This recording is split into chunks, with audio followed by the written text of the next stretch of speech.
Ako'y nasa gilid. Nagmamasid. Pare-pareho lang naman, di ba? Sayawan, paligsahan, sigawan.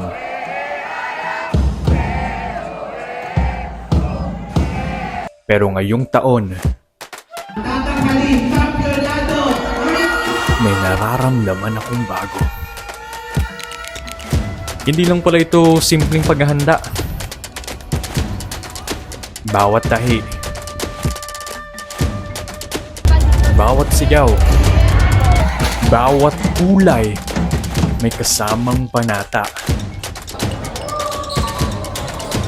Hindi lang basta laban para sa departamento, kundi para sa isa't isa.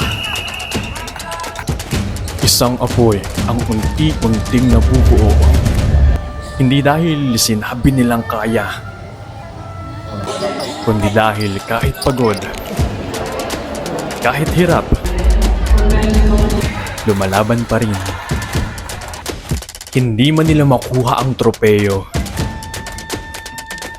nakuha naman nila ang puso ng isa't isa.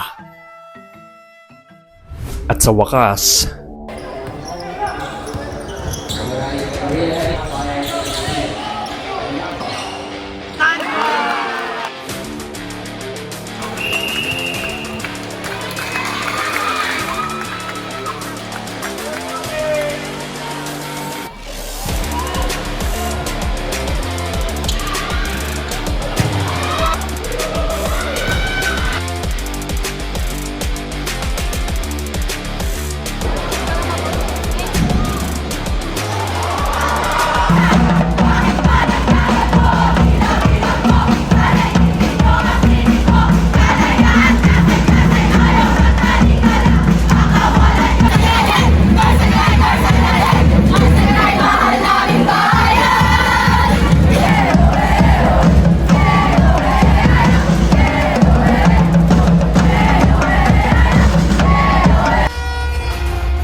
naintindihan ko na.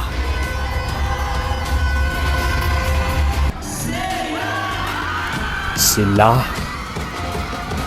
ang tunay na apoy.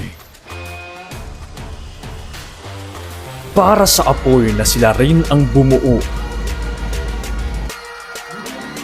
Para sa apoy na sila mismo ang dahilan upang magliyab.